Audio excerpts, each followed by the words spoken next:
Pour réaliser un autobandage d'un membre inférieur atteint de lymphœdème, vous avez besoin de crème neutre, d'huile ou de lait hydratant, d'une bande tubulaire, jersey 10 à 15 cm de large pour les œdèmes volumineux, ou coton tuane de 11 cm pour les plus petits, de deux bandes de ouate synthétique de 10 cm de large pour les zones fragiles, d'un capitonnage au choix, deux bandes soft compress, 2 à 3 bandes Mobiderm, 5 à 6 bandes de mousse NN ou 7 à 8 bandes de ouate synthétique 10 cm.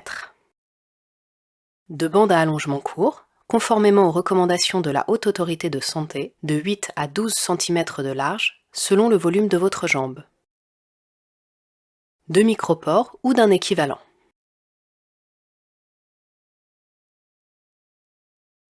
Avant de commencer le bandage, et après avoir vérifié l'état de votre peau, hydratez votre jambe avec une crème neutre, une huile ou un lait hydratant. Cette étape permet d'éviter le dessèchement de la peau et limite les risques infectieux.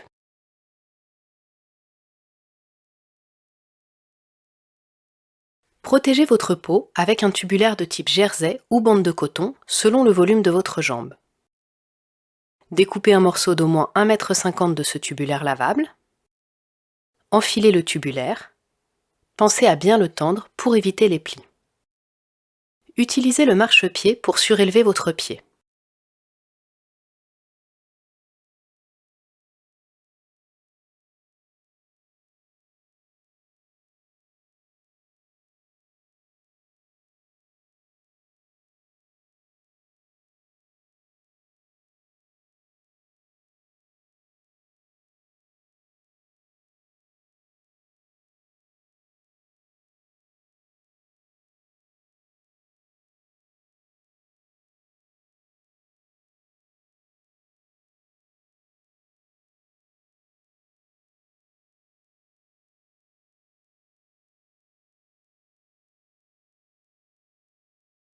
Si l'arrière de votre genou ou votre coude-pied est particulièrement sensible, vous pouvez le protéger avec de la ouate synthétique ou du coton hydrophile.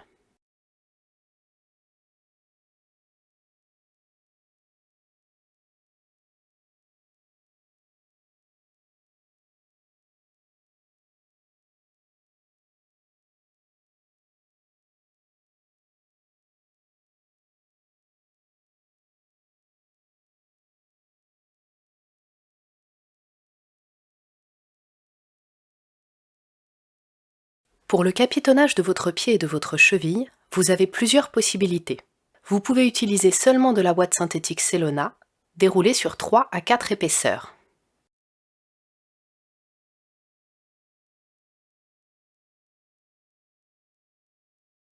Vous pouvez poser une plaque de Mobiderm ou de mousse NN découpée en rectangle et en L pour les zones rétromalléolaires, que vous fixez avec de la ouate Cellona ou avec la bande de capitonnage.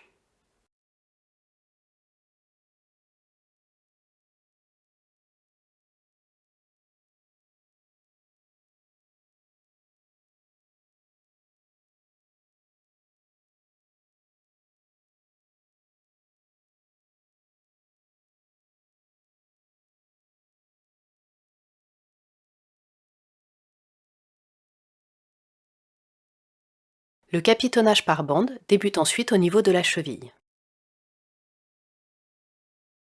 Ou vous pouvez poser un capitonnage complet uniforme en commençant au ras des orteils, comme c'est le cas ici. Pour ce tutoriel, nous avons choisi d'utiliser la bande Mobiderm. Prenez la bande, le rouleau sur le dessus, son extrémité se positionnant sur le dos de votre pied.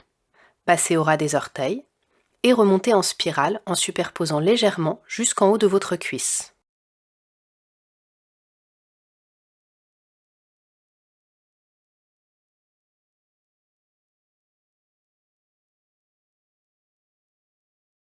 Si vous souhaitez réaliser seulement un bandage en botte, arrêtez-vous en haut du mollet.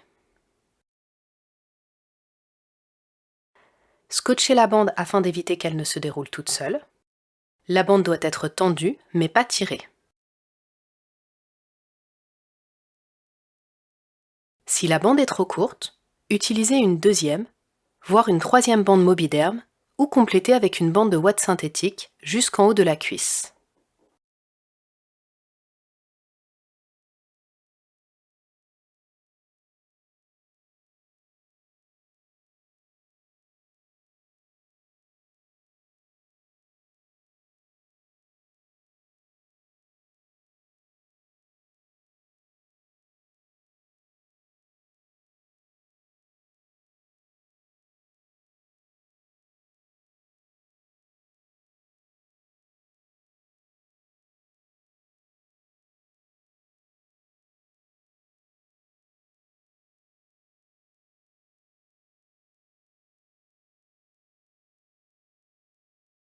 Fixez la bande avec du micropore.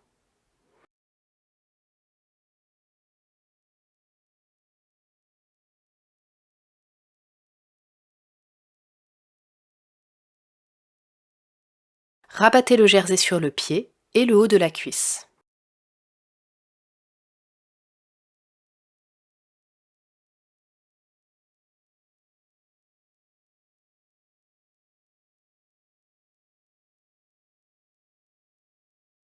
Il existe 4 types de capitonnage. Ils se posent tous de la même façon.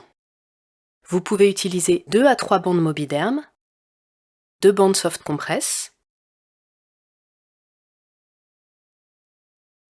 5 à 6 bandes de mousse NN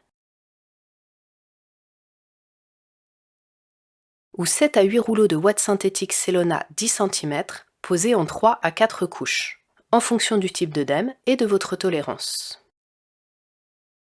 Vous pouvez aussi utiliser une botte Mobiderm ou Soft Compress. Il reste ensuite à poser les 3 couches de bande à allongement court. Positionnez le rouleau de la bande sur le dessus de votre membre, comme un escargot, avec le déroulement vers l'intérieur ou l'extérieur, cela n'a pas d'importance. Débutez au ras des orteils, faites toujours un premier tour d'accroche non lissé, puis un deuxième lissé avec votre main dans le sens du déroulement de la bande pour écraser le capitonnage. Il faut penser à retendre la bande à chaque lissage sans jamais la tirer. Au niveau du talon, positionnez le milieu de la bande au milieu du talon. Superposez la bande par moitié en remontant vers le haut de la cuisse. À chaque tour, les étapes se répètent. Déroulez la bande, le rouleau escargot sur le dessus, la lisser pour écraser le capitonnage, comme si vous vouliez chasser l'air de la bande, retendre la vague créée sans la tirer, et bloquer la bande pour maintenir ce qui a été gagné en longueur. Le rouleau doit toujours rester en contact du membre pour éviter d'étirer la bande. Si vous souhaitez seulement réaliser un bandage en botte, arrêtez-vous en haut du mollet.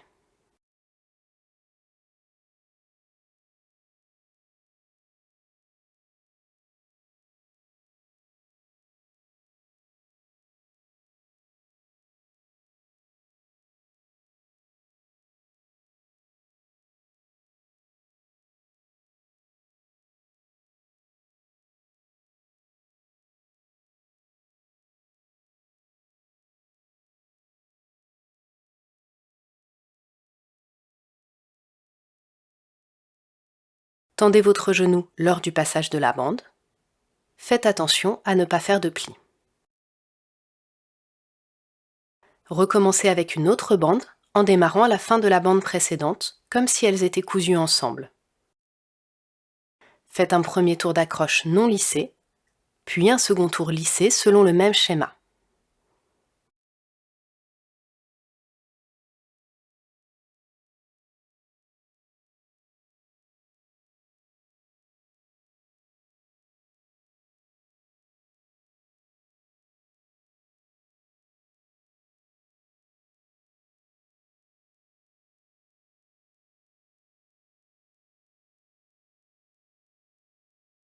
En fin de bande, scotchez-la avec du micropore.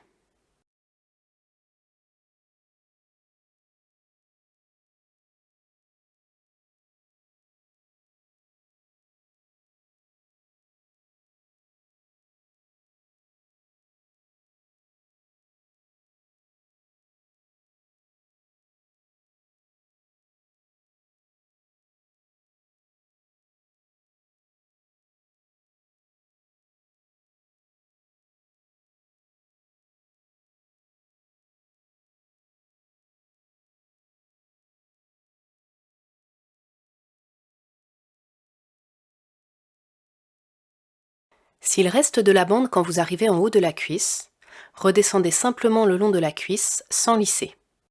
En fin de bande, scotchez-la avec du micropore.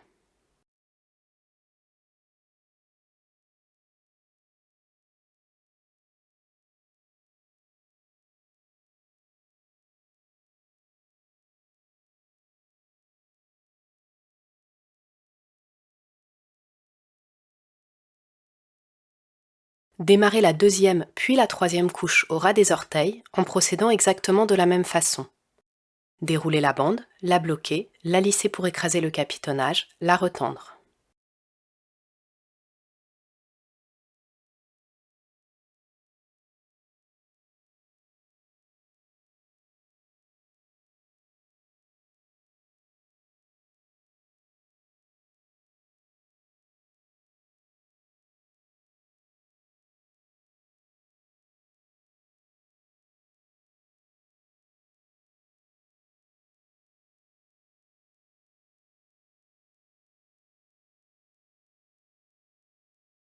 Ce bandage peut être maintenu en place 24 à 48 heures avec une bonne tolérance.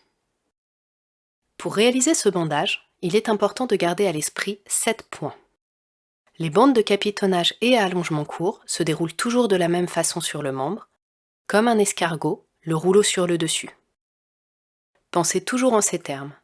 Dérouler la bande, la bloquer, la lisser pour écraser le capitonnage, la retendre, sans tirer, sinon vous risquez de faire un garrot. N'écrasez pas trop à l'arrière du genou et au niveau du coude-pied. Veillez à effectuer une couverture régulière du membre en remontant toujours par moitié de bande. À la fin du bandage, le pied et le genou doivent garder une certaine mobilité pour vous permettre de pratiquer une activité physique. N'oubliez pas que le mouvement améliore l'efficacité du bandage. Le bandage ne doit jamais être douloureux. S'il fait mal, c'est qu'il est trop serré. Il faut alors retirer au moins une couche de bande. Si vos orteils sont émaciés, vous pouvez, au préalable, faire un autobandage de vos orteils.